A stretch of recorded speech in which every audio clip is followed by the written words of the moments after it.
Masechet Baba Batra, Daf Kuftet Vav. On va commencer par Kuf Yud Dalet Hamud Bet, aux 5 dernières lignes de la page. Amar Rabbi Yochanan, Mishum Rabbi Yehuda ben Rabbi Shimon.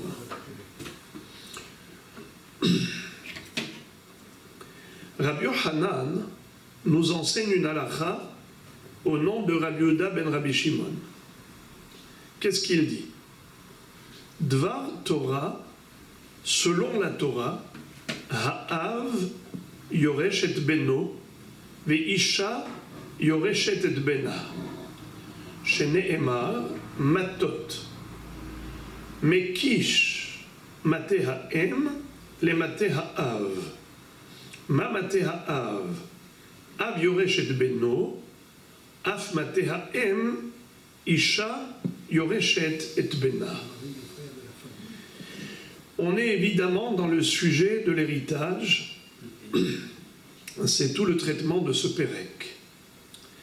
Rabbi Yochanan nous enseigne une halakha curieuse au nom de Rabbi Yehuda, fils de Rabbi Shimon.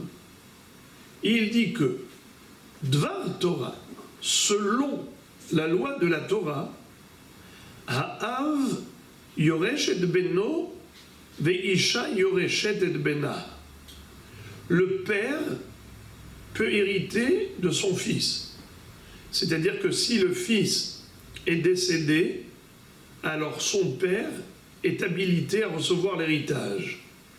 Dans quel cas? Au cas où ce fils-là, qui est décédé, n'avait pas lui-même d'enfant. Car s'il avait des enfants, évidemment, ce sont ses enfants qui sont prioritaires. Son fils ou sa fille, ce sont eux qui vont recevoir le patrimoine héréditaire. Dans quel cas c'est le père du défunt qui reçoit l'héritage? C'est au cas où le défunt n'a pas eu de progéniture. Mais maintenant la question se pose. Ok, le père reçoit l'héritage. Et qu'en est-il de la mère? Imaginons, un homme est décédé, il n'a pas d'enfant, il n'a pas de père, il a une mère. Qui va recevoir l'héritage? Sa mère ou bien plutôt la famille de son père? Alors vous dites la famille de son père, c'est ce que nous avons appris jusqu'à présent. Là maintenant, on a une opinion nouvelle qui s'y oppose. Et c'est qui? C'est Rabbi Yehuda ben Rabbi Shimon. Rabbi Yehuda ben Rabbi Shimon, c'est ta Emora. Et Rabbi Yochanan cite un enseignement de ce Emora. Et il dit que de la même façon qu'un père est habilité à recevoir l'héritage de son fils décédé, ainsi la mère. La mère est également habilitée à recevoir le patrimoine de son fils qui est décédé. Et sur quoi il s'appuie pour affirmer une chose pareille? Shene'emar, matot. Matot, c'est des tribus au pluriel. Qui est-ce qui se souvient du mot matot? Où est-ce qu'on le retrouve? Dans quel pasouk? Je vous lis le pasouk. Non, non, tzaddik. Voici le pasouk, vous l'avez à gauche. Vechol bat yoreshet nahala mimatot bene Israël. Le'echad mimishpachat mate avia tiye le'isha le'ma'an yirshu bene Israël ish nahalat avotav. Et toute fille qui est digne d'hériter le patrimoine des tribus d'Israël, elle devra se marier avec quelqu'un de sa tribu, de la tribu de son père. Rabotai, pourquoi il est écrit Yoreshet Nahala Mimatot? Qu'est-ce que ça veut dire Mimatot au pluriel?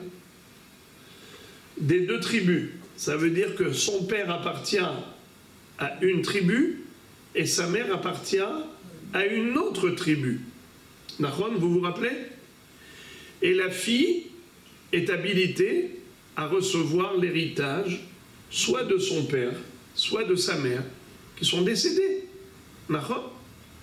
Alors, du fait que la Torah, en un mot, elle a parlé de deux tribus, la tribu du père et la tribu de la mère, Vechol bat yoreshet nahala mimatot bnei Israël, cette fille-là, bat yoreshet, la fille héritière, elle est nohelet de qui? De matot, de la tribu de son père et la tribu de sa mère. C'est-à-dire qu'elle hérite de son père et de sa mère, dont chacun est d'une origine différente.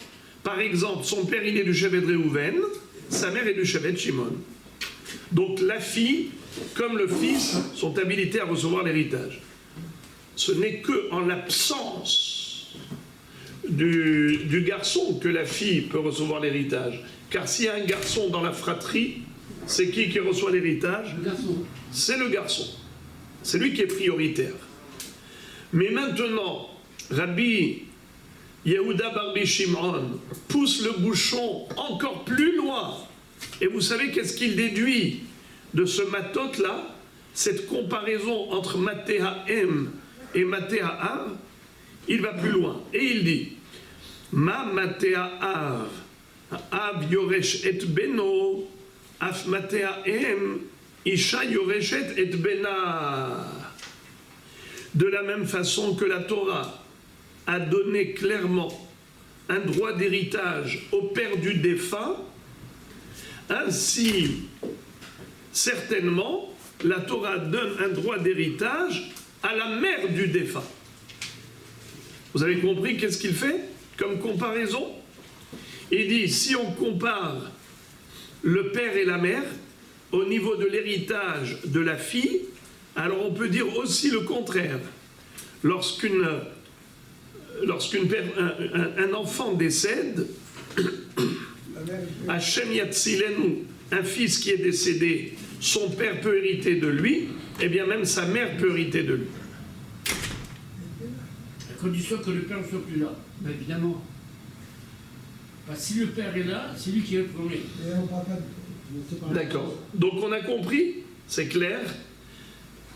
De même qu'une fille peut hériter de son père ou de sa mère qui sont décédés, ainsi la fille peut hériter de son fils ou de sa fille qui sont décédés. Non, la mère. Oui, c'est-à-dire la mère, elle peut hériter de ses enfants. De la même façon qu'une fille peut hériter de ses parents, elle peut hériter de ses enfants. Et par quelle comparaison? Par comparaison avec le père. Un père, il peut hériter de son père? C'est-à-dire du grand-père? Oui. Un homme, il peut hériter de son père? Oui. Il peut hériter de sa mère? Oui. Il peut hériter de son fils? Oui. Il peut hériter de sa fille? Oui. Idem pour la femme. Comme un homme peut hériter de ses parents, peut hériter de ses enfants, ainsi une femme peut hériter de ses parents, peut hériter de ses enfants. Comment on le sait? Par la comparaison du mot matot. Comment la comparaison entre la femme et l'homme se dégage du mot matot? Car matot, ça veut dire deux tribus. C'était qui ces deux tribus? La tribu du père, la tribu de la mère. Et les mêmes lois qu'on applique au père, on applique à la mère. De la même façon qu'une fille peut hériter de son père, elle peut hériter de sa mère. Alors aussi, elle peut hériter de son fils et de sa fille. Mamatea Av, Av Yoresh et Benno, Av Matea Em, Isha Yoreshet et Bena. C'est-à-dire, de la même façon qu'un homme peut hériter de son fils comme il peut hériter de son père, ainsi une femme peut hériter de son fils comme elle peut hériter de son père. C'est clair ou ce n'est pas clair? Très clair, Baruch Hashem. C'est une nouvelle opinion. Une nouvelle opinion. On a le contraire pendant des jours.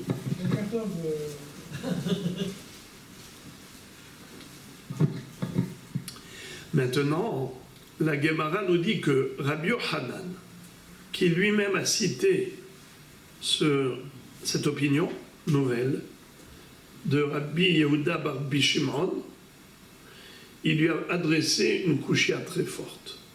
Il lui a adressé une objection. Il lui dit, comment tu peux dire une chose pareille? Que la femme peut hériter de son fils comme elle peut hériter de son père. C'est-à-dire que la femme est comparée à l'homme.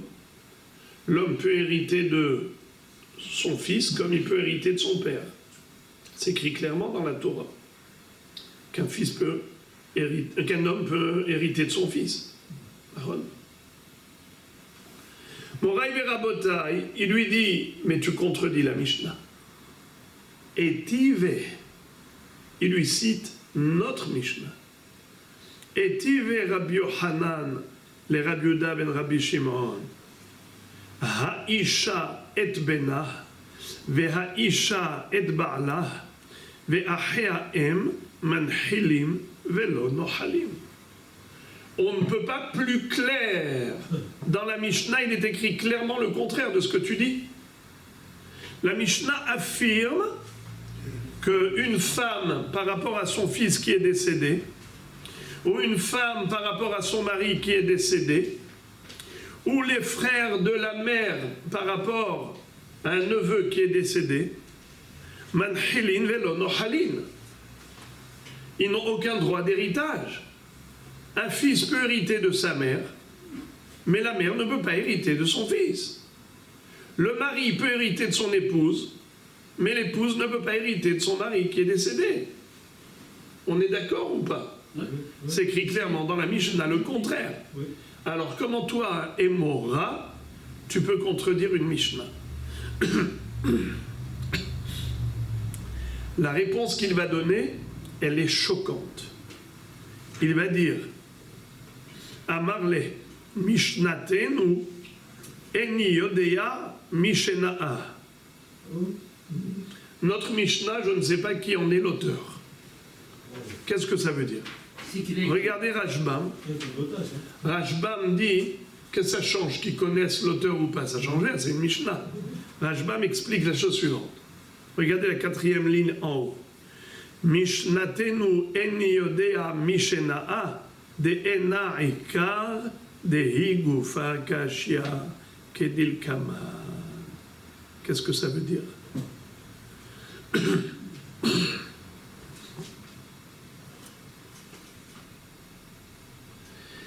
Cette Mishnah, c'est sûr qu'elle est erronée. La version de notre Mishnah n'est pas juste. Il y a un problème dans notre Mishnah. Et tu ne peux pas t'appuyer sur cette Mishnah pour me contredire. Tu ne peux pas. Pourquoi? Parce que cette Mishnah-là, clairement, elle dit, elle s'auto-contredit. Puisque cette Mishnah s'auto-contredit, c'est qu'il y a un problème.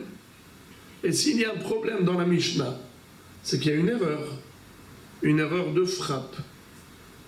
Il y a ici un problème. Il y a un paradoxe qu'on va soulever tout de suite. Et puisqu'on ne peut pas accepter une autocontradiction de la Mishnah, alors tu ne peux pas me poser une objection, tu ne peux pas m'adresser une objection à partir de cette Mishnah. Car je ne considère pas que cette Mishnah est juste. Je considère que dans cette Mishnah, il y a eu un problème de retranscription. Pourquoi? Parce que la Mishnah s'auto-contredit. Est-ce que tu peux admettre une autocontradiction? C'est pas possible. C'est qu'il y a forcément une erreur. S'il y a une erreur, alors comment tu peux me poser une question à partir d'une erreur? Puisque cette version de la Mishnah n'est pas fiable, donc tu ne peux pas t'appuyer sur une Mishnah qui n'est pas fiable dans sa version pour réfuter mon opinion. Moi, ce que je dis, c'est assis et appuyé sur un enseignement clair. s'il y a un enseignement clair que je t'apporte, toi tu me dis, mais je contredis la Mishnah. Mais moi je te dis que cette Mishnah, de toutes les façons, elle n'est pas juste. C'est une version erronée. Quelle est la preuve que c'est une version erronée? Car dans 2 secondes, je vais te montrer qu'il y a une autocontradiction. Et la Mishnah s'auto-contredit. Est-ce que tu peux admettre une autocontradiction? Non. Alors c'est quoi cette autocontradiction? C'est qu'il y a eu une erreur de retranscription. S'il y a une erreur de retranscription, donc cette version, elle n'est pas juste. Si la version n'est pas juste, tu peux me poser une question à partir d'une version erronée? Non. Alors laisse-moi tranquille. Est-ce que déjà, schématiquement, C'est bizarre. qu'est-ce qui est bizarre? Le Mishnah, ça avait marqué, c'est qu'il y a quelque chose comme qui est... Donc... Oui, mais il y a pu y avoir une erreur de retranscription. Alors il lui dit, il y a une erreur de retranscription, je vais te le prouver. Alors, c'est comme ça qu'il va répondre. Il va répondre à la question par une question. Alors maintenant, vous êtes curieux de savoir quelle est l'autocontradiction qu'il y a dans cette Mishnah. Mais avant d'y arriver, avant que la Gemara soulève l'autocontradiction, elle dit, d'abord, pourquoi il est allé jusqu'à lui dire une chose pareille? Que cette Mishnah, c'est une version erronée. Il aurait pu répondre plus simplement, lui dire que cette Mishnah, elle s'appuie sur l'opinion de Rabbi Zecharia ben Akatsav, dont on a déjà étudié l'opinion, son avis, et on a déjà dit que la halakha n'est pas comme lui. Et il aurait pu répondre plus simplement, avec plus de douceur, au lieu de dire catégoriquement cette Mishnah n'est pas fiable, c'est une version erronée, tu ne peux pas appuyer ta question sur une Mishnah qui est erronée. Au lieu de dire tout ça, il aurait pu lui dire cette Mishnah elle va d'après Rabbi Zecharia ben Akatsav. Là, l'halakha n'est pas comme lui, alors ne m'adresse pas de questions qui s'appuient sur une opinion qui n'est pas halachique. C'est mieux. C'est plus doux. C'est plus plausible. Et c'est la question de la Gemara. Velimale Rabbi Zecharia ben Akatsavi delo darish matot. C'est-à-dire, sur quoi s'est appuyé cette halakha spectaculaire de Rabbi Yohanan au nom de Rabbi Yehuda bar Shimon? Sur quoi il s'est appuyé? Qu'est-ce qui se rappelle? Quel mot de la Torah? Matot. Matot, vechol bat yoreshet nahala mi matot beni Israël. Matot, c'est quoi? C'est tribus au pluriel. C'est qui les deux matot? Papa et maman. C'est une fille qui a hérité de son père et de sa mère. Son père d'une tribu, sa mère d'une autre tribu. Très bien. Donc une fille peut hériter de sa mère comme de son père. Et quelle était la comparaison qu'a faite Rabbi Yehuda bar Shimon? Il a dit, de la même façon qu'une fille peut hériter de sa mère comme de son père, ainsi elle peut hériter de son fils. De la même façon qu'un père peut hériter de son fils, ainsi une mère peut hériter de son fils. Aaron, Matéa M, Matéa Av. Il faut comparer la mère au père. La mère, elle est comparable au père. Un père peut hériter de son fils? Oui. Le fils est décédé, le père hérite. La mère, est-ce qu'elle peut hériter de son fils? Dans notre Mishnah, on a dit non. Rabbi Yehuda bar Shimon dit oui. Il te dit, tu veux savoir pourquoi? La Mishnah, elle a dit que non. Eh bien parce que la Mishnah, c'est Rabbi Zecharia ben Akatsav, qui lui n'est pas d'Oresh Matot. Ah bon? Où tu as trouvé ça? Où est-ce que tu as trouvé que Rabbi Zecharia ben Akatsav n'est pas d'Oresh Matot? Alors pour cela, je fais appel à votre belle mémoire. Ce qu'on a étudié il y a quelques jours, rappelez-vous, C'était quoi la grande mahloket entre les deux? Rabbi Zecharia ben Akatsav. Rabbi Zecharia ben Akatsav avait dit, une fille, c'est comme un garçon. Quand il y a un héritage de la mère, c'est pas comme un héritage du père. Quand est-ce que la Torah a accordé la primauté, priorité au fils par rapport à sa sœur? Le fils et la fille. C'est-à-dire que quand il y a un fils, la fille ne reçoit rien. C'est en l'absence d'un garçon que la fille reçoit. Mais ça, c'est que par rapport à un héritage paternel. Mais par rapport à un héritage maternel, c'est différent. Là-bas, la fille, elle est comme le garçon, équitable. D'où on apprend, Vechol bat yoreshet nahala. Elle reçoit une nahala. Au contraire, les frères et les amis, de qui on apprend qu'un garçon il est aussi apte à recevoir un héritage maternel? C'est pas écrit dans la Torah. Ce qui est écrit dans la Torah, c'est que la fille reçoit de sa mère. Il n'y a pas écrit dans la Torah qu'un fils reçoit de sa mère l'héritage. Où est-ce qu'on retrouve que la fille reçoit de sa mère? On a dit deux matot, matéa ab, matéa m. Donc une fille peut recevoir l'héritage de sa mère. Oui ou non? Oui. Maintenant, d'où tu sais qu'un fils peut recevoir l'héritage de sa mère? C'est pas écrit. Vous vous en souvenez? Qu'est-ce qu'avait dit Rabbi Zecharia ben Akatsav? Kalva Homer. Ça veut dire quoi, Kalva Homer? De la même façon que... De la même façon... Si déjà la fille reçoit, à plus forte raison le garçon. Pourquoi à plus forte raison le garçon? Car au niveau de l'héritage paternel, le garçon est plus fort que la fille.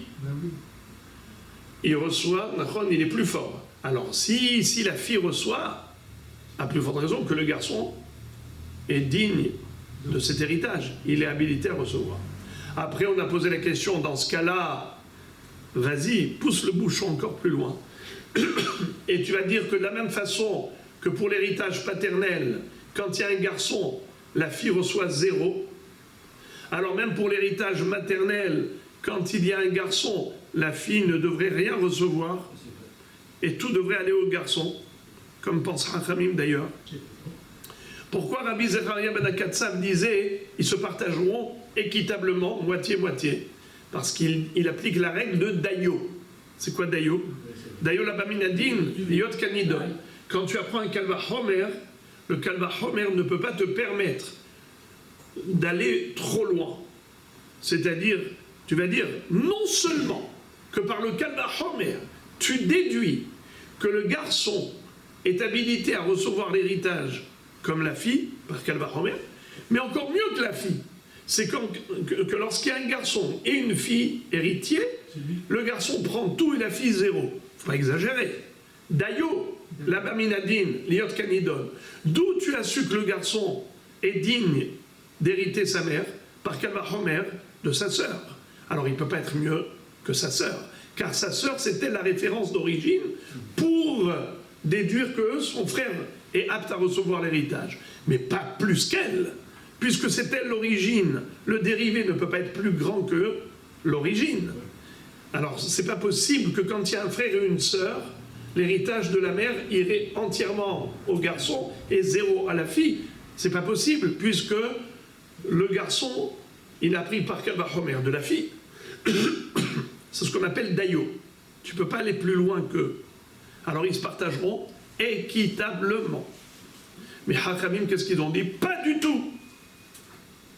De la même façon que pour l'héritage paternel, quand il y a un garçon et une fille, frère et sœur, c'est le garçon qui prend tout.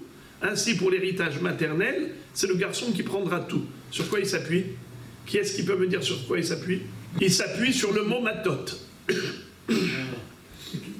Matot, c'est la tribu du père et la tribu de la mère. Et la Torah fait une comparaison entre la tribu de la mère et la tribu du père. Alors regardez ça. De la même façon que pour l'héritage du père, l'héritage paternel, le patrimoine paternel, le garçon est prioritaire, c'est lui qui prend tout. rien la fille. Ainsi, pour le patrimoine maternel, c'est le garçon qui prendra tout et 0 pour la fille, quand il y a un garçon et une fille. D'accord? Ça veut dire quoi? Que Rabbi Zecharia ben Akatsav ne tient pas de la comparaison du mot matot. S'il ne tient pas compte du mot matot pour établir une comparaison entre la mère et le père, alors ça explique la suite. Que quoi? La Mishnah qui a dit que la fille, une femme, quand elle peut hériter de son père, pardon, elle peut hériter de son fils. La Mishnah dit une mère ne peut pas hériter de son fils. Rabbi Yehuda ben Rabbi Shimon a dit une mère peut hériter de son fils. Tu veux que je t'explique pourquoi? Eh bien c'est très simple. La Mishnah c'est Rabbi Zecharia ben Akatsav qui lui ne tient pas compte du mot matot pour dire qu'il y a une comparaison entre mère et père, pour dire que de la même façon que pour l'héritage paternel, le fils est prioritaire, ainsi pour l'héritage maternel, le fils est prioritaire. Non, il n'utilise pas le mot matot pour faire une comparaison entre maternel et paternel. Eh bien, c'est la raison pour laquelle, puisqu'il ne tient pas compte du mot matot, c'est la raison pour laquelle il a établi aussi un distinguo au niveau de l'héritage. Un père peut hériter de son fils qui est mort, mais la mère ne peut pas hériter de son fils qui est mort. Alors en effet, lui, Rabbi Zecharia ben Akatsav, comme il n'utilise pas le mot matot pour dire qu'il y a une comparaison entre père et mère, c'est la raison pour laquelle, conformément à son opinion, eh bien il te dit aussi que le père peut hériter de son fils qui est mort, mais la mère ne peut pas hériter de son fils qui est mort, car on n'établit pas de comparaison entre les deux. Comme lui n'a pas établi de comparaison entre père et mère, pour dire que de la même façon que pour l'héritage paternel, c'est le garçon qui est prioritaire, ainsi pour l'héritage maternel, le garçon est prioritaire. Il a dit non, il partage équitablement. Ça veut dire qu'il n'utilise pas le mot matot pour établir une comparaison entre paternel et maternel. Eh bien, ainsi, il n'utilise pas le mot matot pour dire que de la même façon qu'une mère, que de la même façon qu'un père hérite de son fils, ainsi une mère hérite de son fils. Il dit non, le père peut hériter de son fils, mais pas la mère. La mère, elle n'hérite pas de son fils. Donc la Mishnah, d'après qui? Rabbi Zecharia ben Akatsav. Pourquoi Rabbi Yehuda Bar Shimon n'a pas répondu à Rabbi Yochanan qui lui a adressé cette objection à partir de notre Mishnah? Pourquoi il a été aussi loin de dire que cette Mishnah c'est une version erronée? Pourquoi il n'a pas été plus doux? Il aurait pu lui dire bon, cette Mishnah c'est une version juste, sauf que elle va d'après Rabbi Zecharia ben Akatsav qui n'est pas une opinion halachique. La halakha n'est pas comme lui. D'ailleurs, pour l'héritage maternel, la halakha est comme Chachamim, qui disent que c'est que le garçon qui est prioritaire et pas la fille. Frères et sœurs, c'est le garçon qui reçoit tout, aussi bien pour l'héritage maternel comme paternel. Donc ça aurait été une réponse beaucoup plus douce, plutôt que de dire « Oh, cette Mishnah n'est pas fiable. C'est une version erronée. Ne me pose pas de questions à partir d'une Mishnah qui s'auto-contredit, comme on va le voir bientôt. » Pourquoi il n'a pas dit ça? La Gemara répond « Tu veux savoir pourquoi il n'a pas dit ça ?» La Gemara dit « Lo mitukma matnitin ke Rabbi Zecharia ben Akatsav » Il n'a pas voulu établir la Mishnah selon Rabbi Zecharia ben Akatsav. Pourquoi? Car on a une preuve de la suite que ça ne peut pas être Rabbi Zecharia ben Akatsav. Des katané. Ubne ahot. Dans la Mishnah, vous vous rappelez qu'est-ce qui était écrit? Ubne ahot. Qu'est-ce que ça veut dire Ubne ahot? Nohalin velo manhilin. Les fils de la sœur peuvent recevoir l'héritage de tonton qui est décédé, Mais tonton ne peut pas recevoir l'héritage de son neveu qui est décédé. Aouda. Tonton, neveu. Le frère de la mère, d'accord, le frère de la mère de cet enfant, de ce neveu, elle fait le point de jonction. Qui est le point de jonction entre tonton et le neveu? C'est la mère. Elle est la sœur de tonton et elle est la mère du fils. Maintenant, qui est-ce qui est décédé? C'est ou l'un ou l'autre. Ou tonton qui est décédé, question, est-ce que le neveu reçoit l'héritage? Ou l'inverse, c'est le neveu qui est décédé, est-ce que tonton, le frère de sa mère, reçoit l'héritage? D'après vous, la Mishnah, qu'est-ce qu'elle nous avait dit? Elle nous a dit, le neveu peut hériter de tonton, frère de sa mère, mais tonton ne peut pas hériter de son neveu. Qui est-ce qui se rappelle pourquoi? Eh bien, c'est très simple. Parce que la mère, c'était le point de jonction. Si la mère décède, est-ce que son fils reçoit l'héritage? Oui. On est d'accord. Mais si c'est le fils qui décède, est-ce que c'est la mère qui reçoit l'héritage? Non. Alors le tonton, il passe par la mère. Son lien de parenté avec le neveu, c'est par la mère. De la même façon que le fils peut hériter de sa mère, il peut hériter aussi de tonton. Mais l'inverse, non.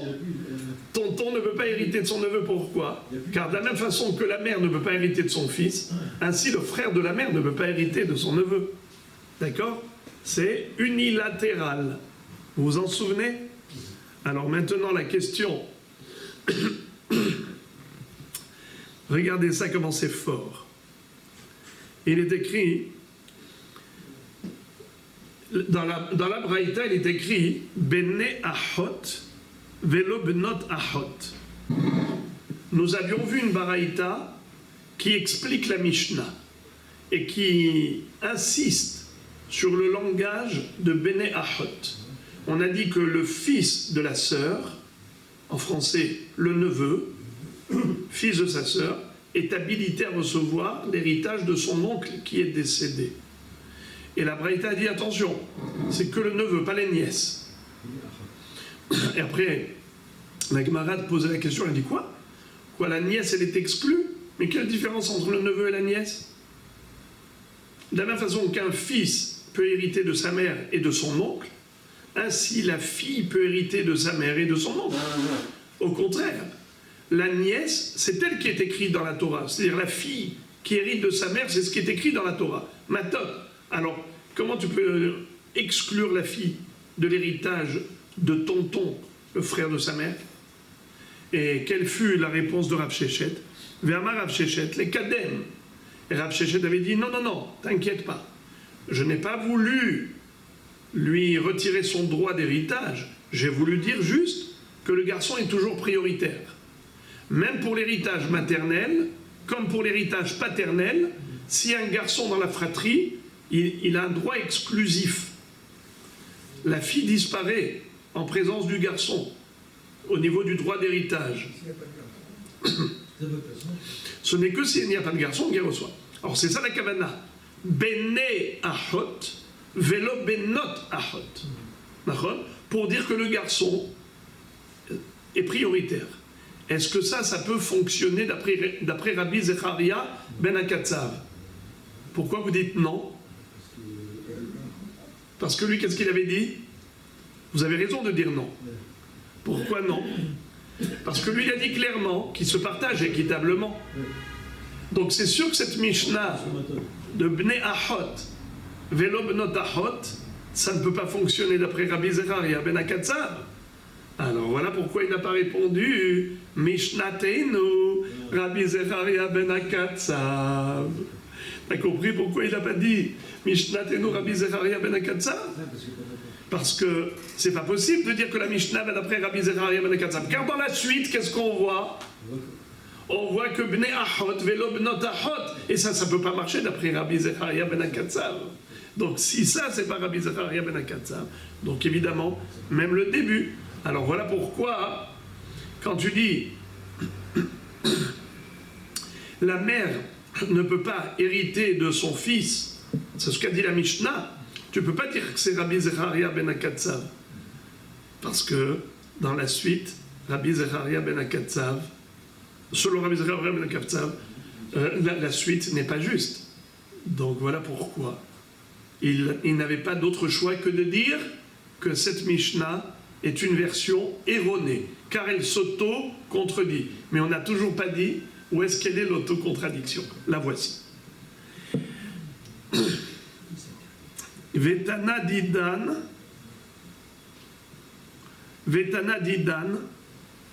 mima nafshach. Notre Tana, de deux choses l'une. On ne comprend pas ce qu'il veut, ce Tana. Car de deux choses l'une. Idarish matot, ishana metirash et bena. Ilodarish matot, ben dekodem la bat benirse aem minale. C'est-à-dire, il faut se décider. Est-ce que notre Tana, le Tana de notre Mishnah, il est Doresh Matot ou pas? C'est-à-dire, est-ce qu'il déduit du mot Matot comparaison entre la mère et le père? Si oui, il est Doresh Matot, alors dans ce cas-là, Ishana Metirajel Bena. Pourquoi la Mishnah a dit que lorsqu'un fils décède, il n'y a que le père qui peut hériter de lui, mais pas la mère. Pourquoi pas? Mais si tu compares la mère au père par le mot matot, alors on devrait dire que la mère est également habilitée à recevoir l'héritage de son fils, qui est décédé, comme son mari, comme son père. Le père, il peut recevoir l'héritage du fils? Oui. Alors pourquoi pas la mère?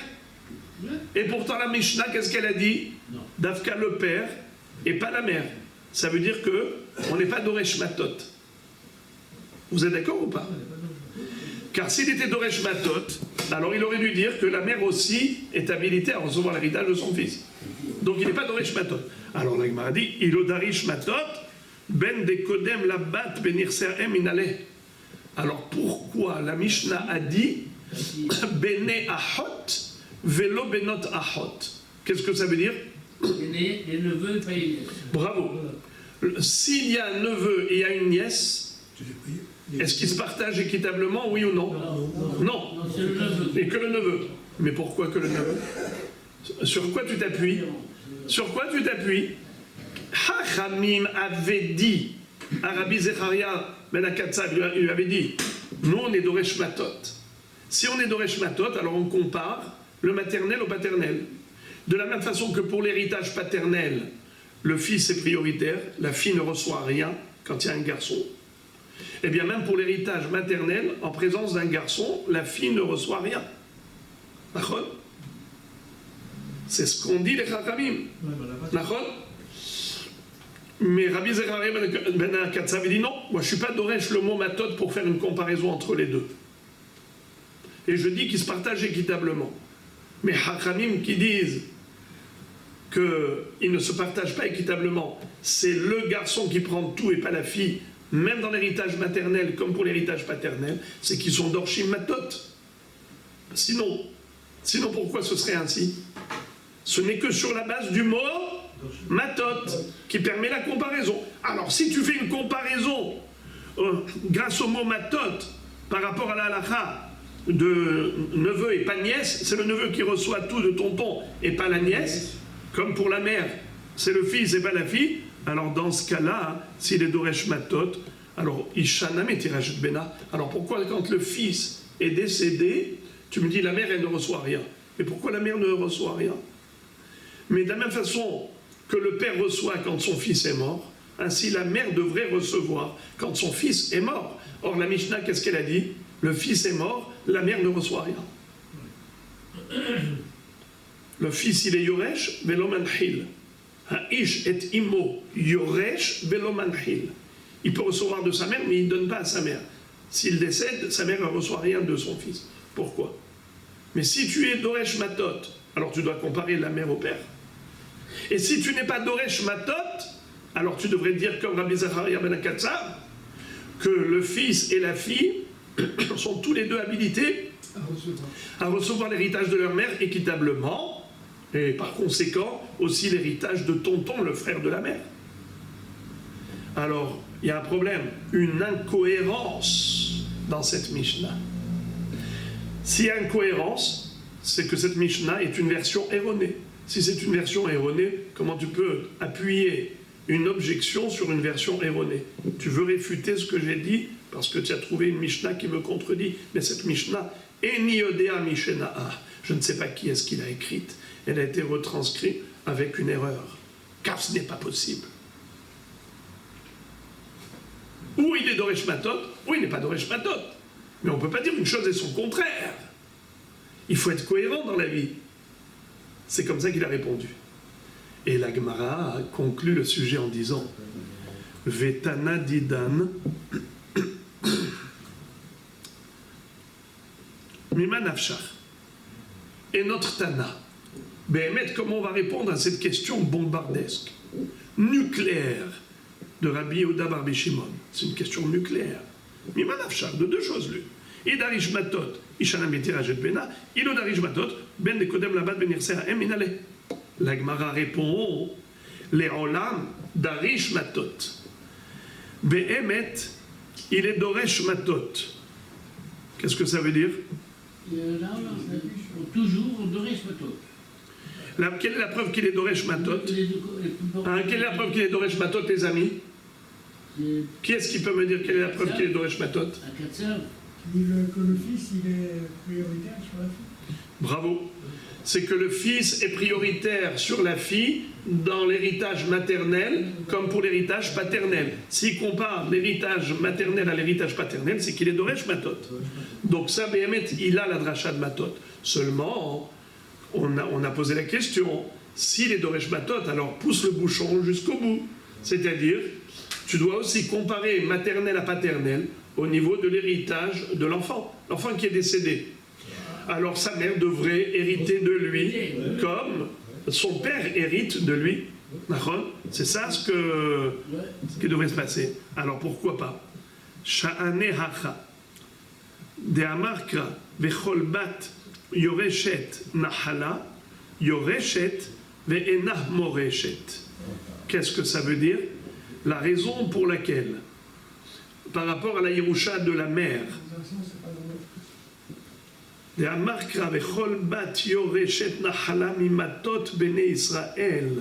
est écrit un mot de trop dans la paracha. On aurait pu écrire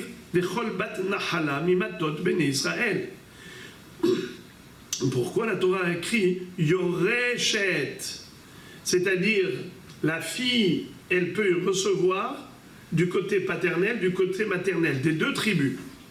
Matéa Em, Matéa Av. Aval ena moreshet, mais elle ne peut laisser comme héritage à qui? Que Matéa Av, mais pas Matéa Em. C'est-à-dire qu'elle peut donner juste un héritage à qui? Au côté homme, paternel, mais pas au côté fille.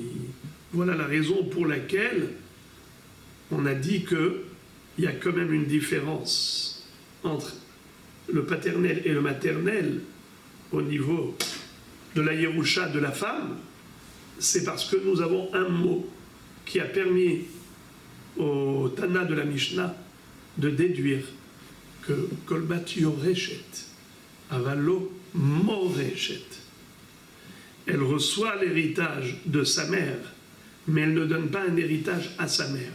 Elle peut donner un héritage à son père, mais pas à sa mère. Voilà la raison pour laquelle Bene Achot, Velo Benot Achot. C'est-à-dire qu'en effet, elle ne sera pas le vecteur pour pouvoir retransmettre l'héritage à la famille du côté maternel. Donc il n'y a pas de contradiction. Il y a une dracha et il y a une dracha. La dracha de Matot est juste, comparaison entre paternel et maternel, mais exclusion du maternel par rapport au paternel grâce au mot Yoreshet. Alors il y a comparaison et il y a aussi exclusion. Pour un cas, on compare, par exemple, le droit d'héritage d'une fille. Une fille peut hériter de sa mère comme elle peut hériter de son père. Mais, d'autre part, elle n'hérite pas de son fils. Elle n'hérite pas de son fils. Et on ne compare pas en disant de même que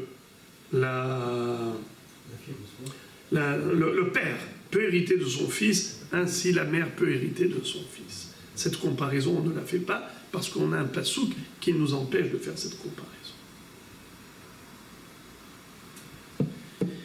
Voilà les amis.